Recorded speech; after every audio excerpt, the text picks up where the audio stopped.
Today I'm going to share 3 easy tips, non-verbal tips for how you can look instantly more confident.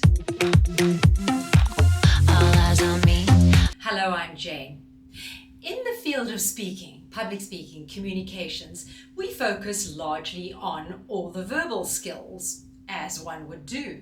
However, 50% of all our communication is conveyed without us saying a single word, and that is through our body language. Our hand gestures, our facial expressions, our posture, all of that makes up this exquisite cocktail that conveys to other people a large part of our messaging. Today I want to focus on how we're going to use these non-verbal behaviors to make us appear, and I promise you also feel, far more confident. Let's start off with the first key element of confidence. Confident people take up space.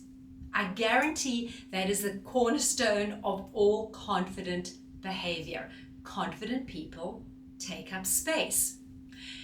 Give it a second and imagine your favorite film star, someone who's a famous singer or a politician, or even someone you just admire in business or in your private life who exudes confidence.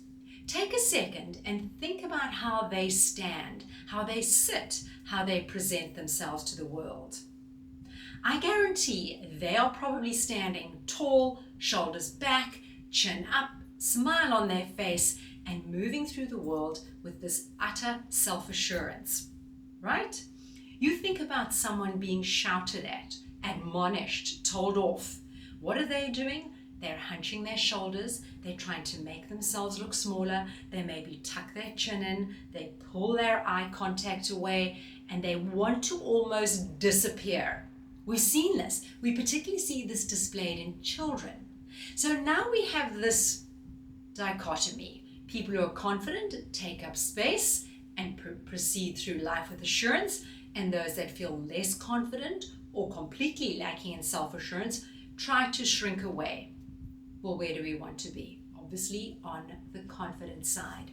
Now, how confidence translated into power is something very interesting that came about millennia ago, when you saw that people in power adopted forms of costumery and garments to make themselves appear even bigger. So what you look at when you look back in history, you will see crowns on kings. You will see religious figures with big fancy hats, or people in the military with giant epaulets with different insignia on it, usually in a gold or some startling color. All of these things were done to make those powerful people appear even bigger. Now, whether power went with confidence, confidence went with power, is a discussion for another day. But if we are prepared to look at the flip side of that, we'll see that both historically and systemically, women in particular were told not to take up space. Be small, don't present too much to the world. Sit with your legs crossed, keep your elbows to the side, keep your hands in the lap, maybe drop your eyes when someone speaks to you, or tuck your chin down. All of those were sending out a position to the world of taking up less space. And nowadays we associate that with people who are less confident and possibly even less powerful. So we are going to adopt these behaviors so that we can move forward with confidence. Now, this isn't a fake it till you make it type of situation. It's something based on studies, and most people have read that fascinating study where if you woke up in the morning and you were feeling a bit blue or sad or whatever, went to a mirror, you smiled at yourself for a couple of minutes, and suddenly you started to feel a lot brighter. The studies proved that if you can control your physical behavior, it will influence your emotional behavior. So we act happy, we smile, within a few minutes, you know what, our brain's saying, hang on a sec, they are actually happy. So if we can do it for smiling, we can do it for confidence.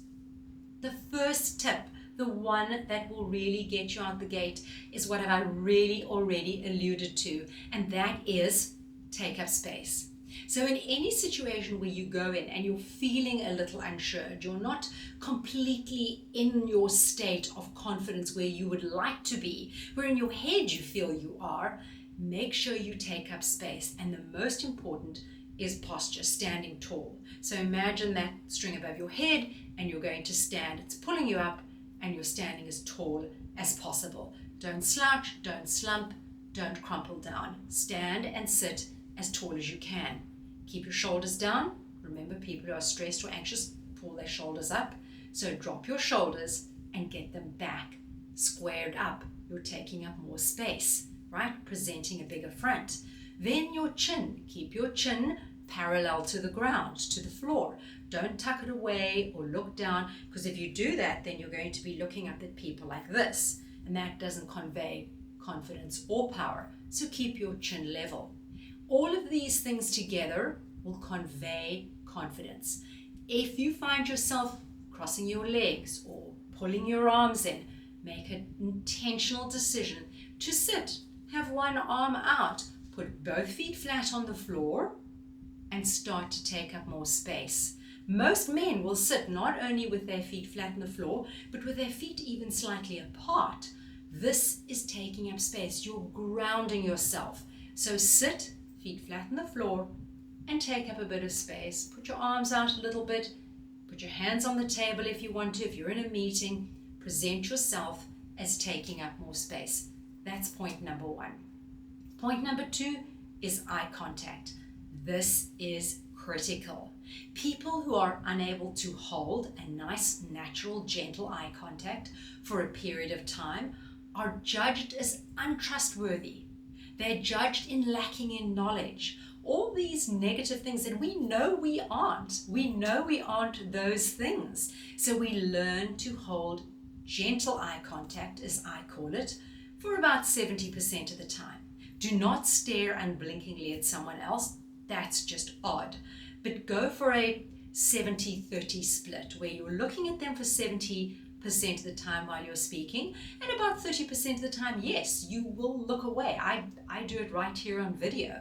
It's a much more natural give and take.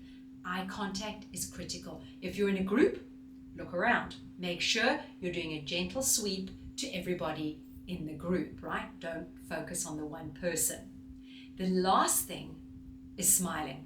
It is such a foundation of everything, because people who are nervous, who are anxious, who are scared are virtually incapable of smiling. It ends up being a grimace, right? You think if someone's being yelled at or persecuted in some way, they're not going to be able to dredge up a smile if there's outside forces making them feel terrible about themselves. So what we're going to focus on is smiling. Again, a gentle smile. We're not going to grin like fools, just a gentle smile on our face. Because what is the signal? It signals I'm open for social engagement. Eye contact and smiling is a direct, it's like a banner going out to the people around you saying, I'm open to social engagement. If you've ever been to New York City, just go there, and any big city, in fact, walk around and you'll see most people in very big crowded cities. They do not make eye contact with strangers and they do not smile. Why is this? Are they awful, mean people? No, they're not. I'm in New York City all the time and the people are charming and lovely.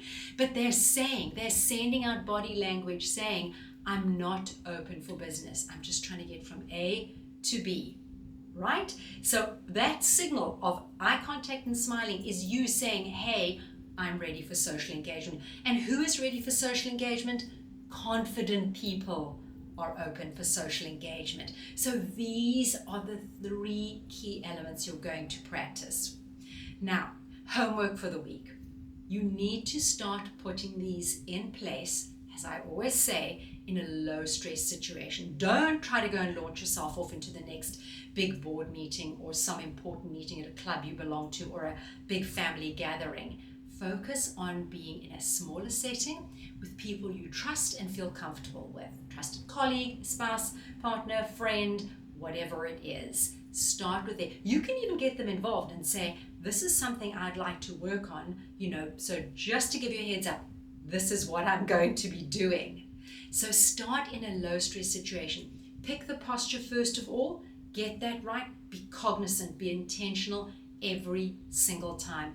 Once you feel you've got that into place, you can layer in the smiling and the eye contact. Then you're going to up it and you're going to practice the smiling and the eye contact with strangers, one-on-one, preferably short little interactions, picking up your coffee from the coffee shop, going and purchasing a bunch of bananas at the grocery store, whatever it is, short interactions where you can practice the techniques and then take a breath and walk away. If you start to layer these in, they will start to feel natural, normal, and part of yourself. And then I want you to look how it affects the people around you and how it affects you inside. Do I actually feel more confident now that I'm doing this? I promise you, it works. This really does work. If you want to jump onto my next tip on confidence, it's right up here, link to that. And as always, please subscribe and like. It lets me know that the content I'm putting out there is something people are actually wanting to hear. And comments, please, please comment, especially address areas that maybe you are struggling with. As always, I'll see you next time, because as we know, the time to speak up is now. All eyes on me.